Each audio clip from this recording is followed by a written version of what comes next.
오늘 우리가 함께 나눌 말씀은 시편 53편 1절부터 6절까지 말씀입니다. 시편 53편 1절부터 6절까지 말씀 교독하겠습니다. 어리석은 자는 그 마음에 이르기를 하나님이 없다 하도다. 저희는 부패하며 가증한 악을 행하며 선을 행하는 자가 없도다.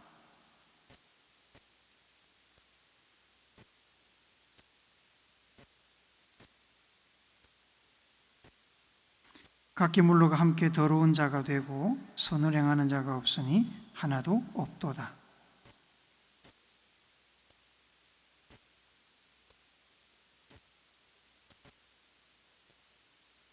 저희가 두려움이 없는 곳에서 크게 두려워하였으니 너를 대하여 진친 저희의 뼈를 하나님이 흩으심이라. 하나님이 저희를 버리신 고로 내가 저희로 수치를 당케 하였도다.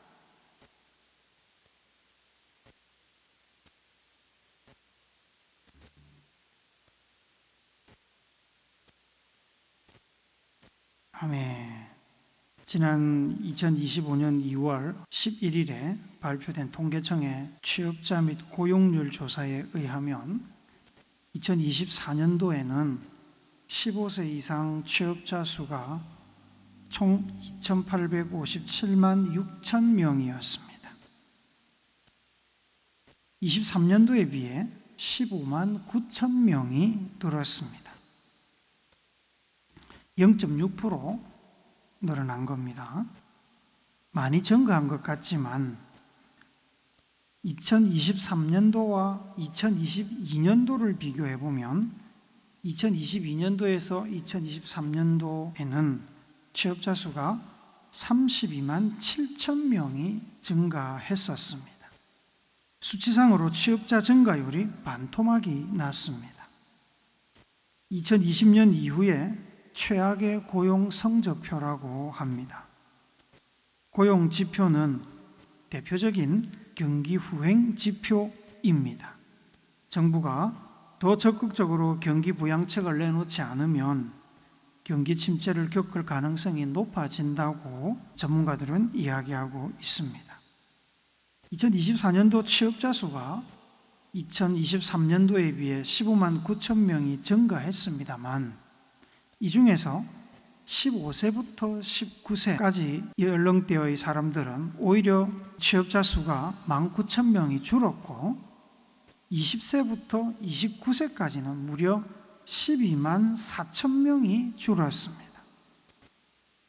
20대 전후의 젊은 사람들이 일자리 구하기가 힘들어서 취업을 포기하고 놀고 있거나 단기 아르바이트에 의존하고 있다는 이야기가 나오는 것이 이 때문이었습니다.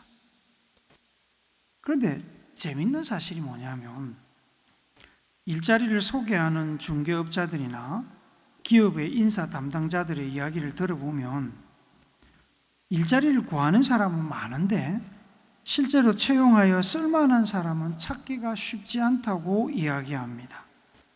중소기업에서는 대기업에 비해 상대적으로 낮은 임금이나 낮은 사회적 인지도 때문에 구직자들이 중소기업을 꺼려서 채용을 못하고 대기업의 경우에는 임금이나 인지도가 높아 많은 사람이 지원을 하지만 기업에서 요구하는 조건을 충족하는 사람들, 즉 인재가 없어서 채용하지 못하고 있다는 것입니다. 어느 조직이나 기업이든 훌륭한 인재를 뽑으려고 하는 노력은 항상 이루어집니다. 삼성그룹의 고 이건희 회장은 한 명의 천재가 10만 명을 먹여 살린다는 천재 부국론을 주장하기도 했습니다. 인사가 만사다라는 말처럼 좋은 인재를 구하는 데 투자하는 것은 다른 어떤 곳의 투자보다 효과가 큽니다.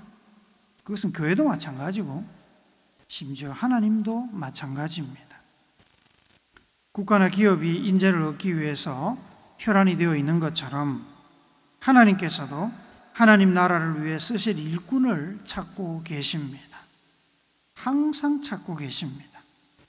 항시 찾고 계시지만 하나님의 마음을 시원하게 해주는 일꾼들이 항상 대기하고 있는 것은 아닙니다. 하나님도 사람 구하는데 어려움을 겪을 때가 있습니다. 대표적인 사람이 요나, 사울왕, 가룟 유다일 것입니다. 요나서 1장 3절 말씀 우리가 같이 읽습니다. 시작. 그러나 요나가 여호와의 얼굴을 피하려고 일어나 다시스로 도망하려 하여 욥바로 내려갔더니 마침 다시스로 가는 배를 만난지라 여호와의 얼굴을 피하여 그들과 함께 다시스로 가려고 뱃삭을 주고 배에 올랐더라. 이스라엘 민족의 원수 나라인 아수르의 수도 니느웨 백성들이 그 악으로 인해서 하나님의 심판을 받게 되었습니다. 온 인류, 온 세상을 사랑하시는 하나님께서는 니느웨 백성들이 아직 돌이킬 가능성이 있음을 보시고 그들에게 회개와 심판을 벗어날 기회를 주고자 하나님의 경고의 말씀을 들고 가서 전할 사람을 찾으셨습니다. 요나라는 사람이 적합하다고 생각하신 하나님께서 요나를 택하여 니느웨로 갈 것을 명령하셨습니다. 그러나 요나는 이스라엘 민족의 원수인 니느웨 사람들에게 살 길을 열어주시는 하나님을 이해하지 못했습니다. 니느웨가 망하면 이스라엘의 이익이 되는데 뭐하러 니느웨까지 고생해서 가서 그곳에서 복음을 전하겠습니까? 요나는 니느웨로 가는 것을 거절하고 니느웨와 반대 방향에 있는 스페인 다시스로 가는 배를 타버렸습니다. 결국에 나중에 하나님의 명령에 순종해서 니느웨로 가서 하나님의 경고 말씀을 전했지만 요나는 끝까지 하나님의 니느웨를 향한 긍휼과 구원을 용납하지 못했습니다. 사무엘상 15장 23절도 읽어봅시다. 시작. 이는 거역하는 것은 점치는 죄와 같고 완고한 것은 사신 우상에게 절하는 죄와 같음이라. 왕이 여호와의 말씀을 버렸으므로 여호와께서도 왕을 버려 왕이 되지 못하게 하셨나이다 하니. 이 말씀은 하나님의 명령에 순종하지 않고 자기 욕심을 따라 행동한 사울 왕에게 하나님께서 실망하셨고 하나님께서 사울 왕을 버린다고 하는 경고의 말씀입니다. 사울 왕은 사사시대 끝자락에서 왕을 구하는 이스라엘 백성들에게 하나님이 주신 이스라엘의 초대 왕이었습니다. 하나님께서 세우셨지만 하나님께서는 더 이상 왕으로 인정하지 않으시고 그를 포기하셨습니다. 요한복음 13장 2절을 같이 읽습니다. 시작. 마귀가 벌써 시몬의 아들 가룟 유다의 마음에 예수를 팔려는 생각을 넣었더라. 가룟 사람 유다는 예수님께서 친히 택하신 12명의 사도 중에 한 명입니다. 예수님께서 그의 총명함을 아시고 그를 제자 공동체의 재정 담당으로 세우셨습니다. 그만큼 그는 예수님의 신임을 얻었고 예수님 사역의 동력자가 되었습니다. 예수님께서 유다를 제자로 삼으실 때 그의 약함을 모르지 않으셨을 것입니다. 그에게는 선택의 기회가 있었고 예수님 편에 설 수 있었습니다. 하지만 유다는 결정적인 순간에 예수님의 손을 잡지 않고 재물을 선택합니다. 인류 역사상 가장 유명한, 가장 불행한 선택을 했습니다. 완벽한 사람은 없습니다. 누구나 허물이 있고 실수합니다.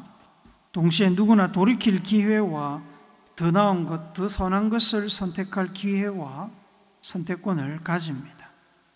예수님의 제자들처럼 실수하고 실패하지만 결국에 하나님께 쓰임받는 이들도 있고 사울왕이나 가룟 유다처럼 결국에 하나님으로부터 등을 돌리고 완전히 멀어지는 사람도 있습니다.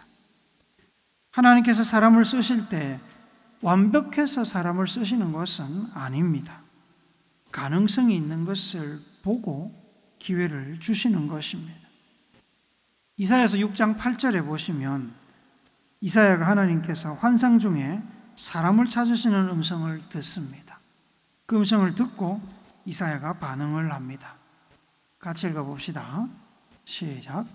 내가 또 주의 목소리를 들으니 주께서 이르시되 내가 누구를 보내며 누가 우리를 위하여 갈꼬 하시니 그때에 내가 이르되 내가 여기 있나이다 나를 보내소서 하였더니 이사야는 하나님의 부르심, 하나님의 찾으심에 즉각적으로 응답하여 자기를 써달라고 요청합니다. 하지만 앞선 이사야 6장 5절에 보시면 이사야는 자기의 입술이 부정하니까 하나님 나 부정해서 안 돼요, 나 하나님 앞에 살 수 없어요 라고 고백하는 장면이 나옵니다. 자기는 하나님 앞에 감히 설 자격이 안 되는 사람이라는 말입니다. 그 말 사실입니다. 이사야는 정직하게 자신의 부족함을 고백했습니다.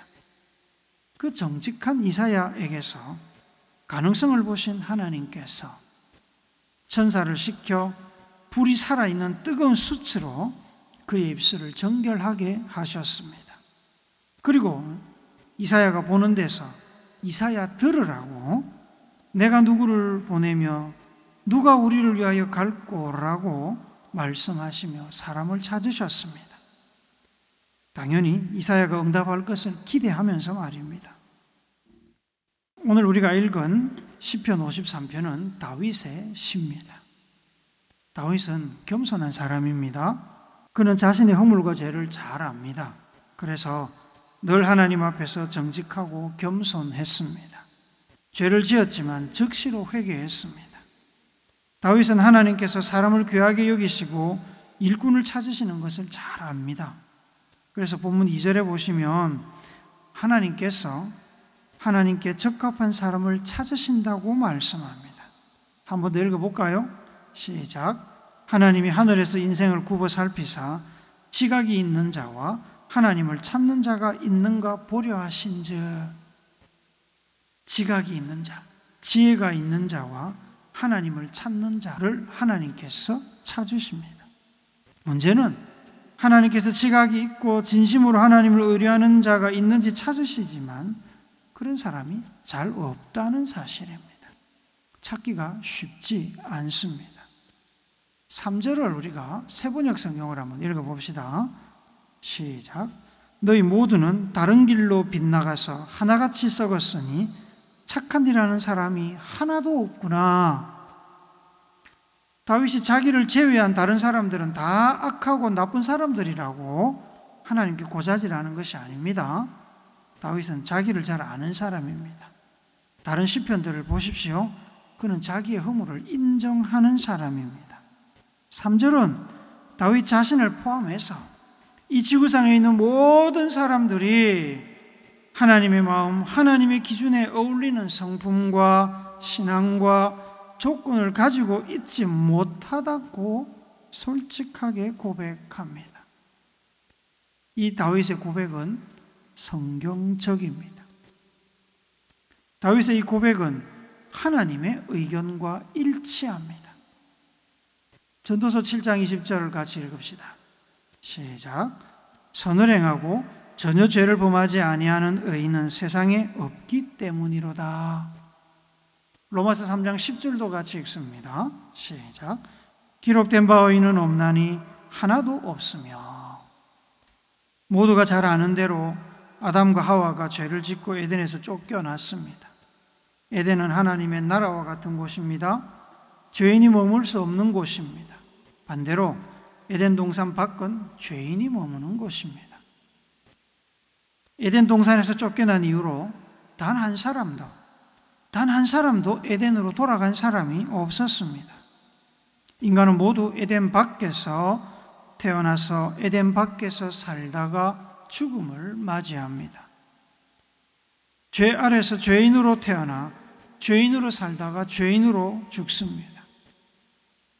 그래서 인간은 태어나면서부터 죄인이고 죄의 영향력 아래에 살다가 죄인으로 죽는다는 이 사실을 인정하지 않으면 미안한 얘기지만 우리는 결코 진심으로 예수님을 믿을 수 없습니다. 예수님을 그리스도로 받아들일 수 없습니다. 자기가 죄인이 아니라고 생각하는데 어떻게 예수님을 구세주로 내 생명을 살려주시는 분으로 받아들일 수 있겠습니까? 하나님의 성령은 하나님의 마음과 뜻을 가장 잘 아시는 분입니다. 하나님의 성령은 우리에게 하나님의 지혜와 능력을 가져다 주는 분인 동시에 우리에게 죄인이라는 사실을 깨닫게 하시는 분입니다. 도덕적으로 좀 깨끗하다고, 현실에서 법 어기지 않고 나름 잘 산다고, 불법, 탈법을 행하지 않는다고 해서 하나님 앞에서 스스로 깨끗하다고 생각한다면 그 사람은 하나님도 모르고 말씀도 모르고 자기 자신도 잘 모르는 사람입니다. 요한일서 1장 10절 말씀 세번역 성경으로 같이 읽습니다. 시작. 우리가 죄를 지은 일이 없다고 말하면 우리는 하나님을 거짓말쟁이로 만드는 것이며 하나님의 말씀이 우리 속에 있지 아니합니다. 우리는 죄를 지어서 죄인이 아닙니다.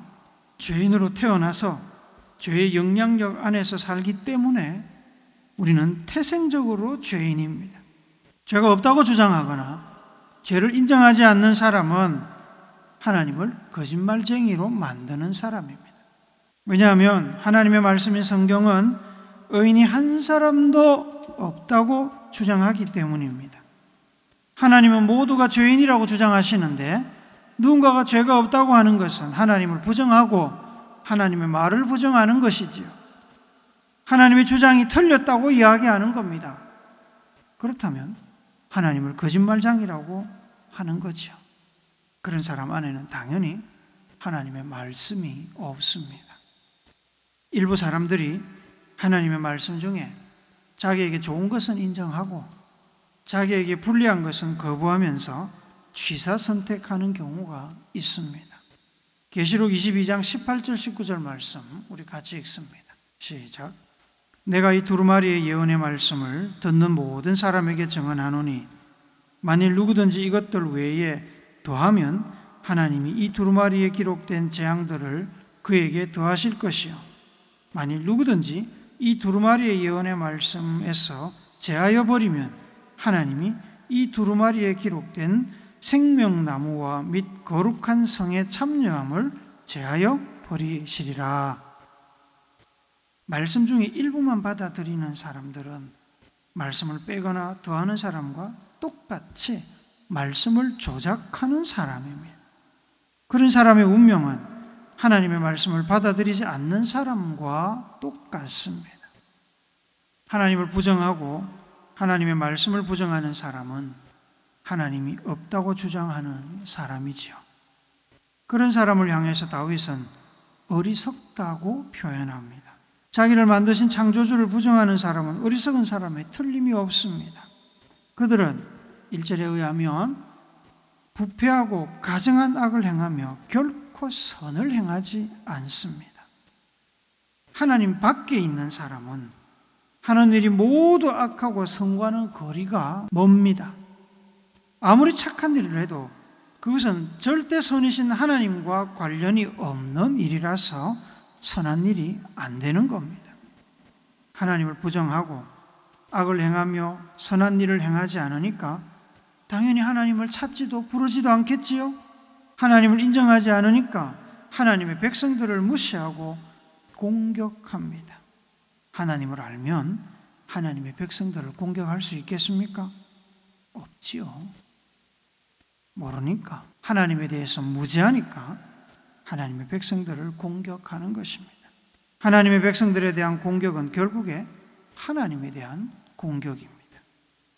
하마스와 이스라엘의 전쟁에서 하마스가 지금 거의 괴멸되었습니다. 하마스의 지도부가 이스라엘을 오판한 것입니다. 이스라엘은 하마스가 생각하는 것보다 더 막강하고 더 잔혹합니다. 그들은 누군가가 공격해 주기를 기다리는 사람들처럼 가자 지구를 복구가 거의 불가능할 정도로 완전히 박살내버렸습니다. 지난달에 미국이 예멘의 후티 반군을 향해서 전폭기를 보내가지고 그들의 지하 미사일 기지와 숨겨진 시설들을 초토화시켰습니다. 이 공격은 예멘 반군들이 앞서 미군 항모와 민간 선박들을 공격한 것에 대한 보복입니다. 그들은 미국의 반응과 미국의 무력을 너무 쉽게 생각했습니다. 오판했습니다. 미국을 제대로 잘 몰랐습니다. 미국은 미국을 건드린 대가를 확실하게 보여주겠다고 벼르고 있는데 지금까지 쏟아부은 폭탄만 그 가격으로 따지면 1조 5천억이 넘어갑니다. 앞으로도 더 많은 공격을 감행할 계획을 세우고 지금 미국이 군사력을 중동 쪽으로 보내고 있습니다. 팔레스타인 하마스나 후티 반군은 무지한 사람들입니다. 자신들이 상대하는 적들이 얼마나 강한지를 모르고 덤비는 겁니다. 하나님을 부정하고 하나님을 모르는 이들이 하나님의 백성들을 공격하는 것도 무지에서 나오는 겁니다. 어리석은 선택이고 판단입니다. 하나님께서는 자기 백성들을 사랑하시고 지키시고 보호하시고 복수하시는 하나님이십니다. 회개하면 죄를 용서하시되 회개하지 않거나 인정하지 않는 죄는 결코 용납하지 않으십니다. 하나님의 무서운 경고의 말씀을 보십시오. 5절 말씀 우리가 세 번역으로 한번 더 읽어봅시다. 시작. 하나님이 경건하지 못한 자들의 뼈를 흩으셨기에 그들은 두려움이 없는 곳에서도 크게 두려워할 것이다. 하나님이 그들을 물리치셨으니 그들이 수치를 당할 것이다. 하나님께서 하나님을 부정하고 하나님의 백성들, 결국에 하나님을 공격하는 그 어리석은 사람들의 뼈를 흩으신다고 말씀합니다. 이 얼마나 무서운 말씀입니까? 그냥 죽인다고 끝나지 않습니다. 그들은 하나님이 얼마나 무서운지 알게 될 것입니다. 그래서 전혀 두려워할 필요가 없는 곳에서 그들은 두려움에 사로잡힐 겁니다. 하나님의 이름만 들어도 소름이 돋고 전두엽이 마비되고 얼굴이 사색이 될 것입니다. 사랑하는 우리 교회 성도 여러분 하나님을 인정하고 계십니까? 하나님의 말씀을 인정하십니까? 일부가 아니라 하나님의 말씀을 100% 인정하시기 바랍니다. 성경이 이 땅에 의인이 하나도 없다고 하시는 말씀을 믿으십시오. 누군가 아무리 잘나 보여도 내가 아무리 선하게 살아도 우리는 죄 아래에 있습니다. 우리가 죄인으로 태어났기 때문입니다. 이것을 인정해야 하나님 앞에서 겸손하게 고개를 숙일 수 있습니다. 그래야 예수님과 예수님의 은혜를 받아 누릴 수 있습니다. 하나님께서는 교만한 자를 대적하시고 회개하는 자들의 죄는 기억조차 하지 않겠다고 하셨습니다. 겸손히 죄를 인정하고 회개하며 하나님을 찾는 자들에게 하나님께서는 사랑의 아버지요 평강의 왕이요 구원자이시지만 하나님을 거역하고 죄를 부인하며 하나님과 하나님의 백성들을 무시하고 대적하는 이들에게 하나님은 죽음의 사신입니다. 죄를 심판하시는 분입니다. 그 이름만으로도 공포의 대상이 되시는 분입니다. 시온에서 이스라엘을 구원하여 줄 자 누구인가? 하나님이 자기 백성의 포로된 것을 돌이키실 때에 야곱이 즐거워하며 이스라엘이 기뻐하리로다. 이 시편 53편 6절의 말씀은 자기의 죄를 인정하고 하나님을 인정하는 하나님의 백성들이 부르는 노래입니다. 인류를 창조하신 하나님은 사랑으로 이런 찬양을 부를 사람들을 찾고 계십니다. 찾아서 복을 주시고 하나님의 일꾼 삼으시고 하나님의 뜻을 이 땅에 펼치십니다. 우리가 죄인인 사실과 하나님께서 우리의 구원자가 되시는 사실을 겸손히 인정하고 온전히 하나님을 의지함으로 하나님의 백성 일꾼 되어서 하나님의 나라를 위하여 귀하게 쓰임받는 우리 모두가 되기를 예수님의 거룩하신 이름으로 축복합니다. 아멘.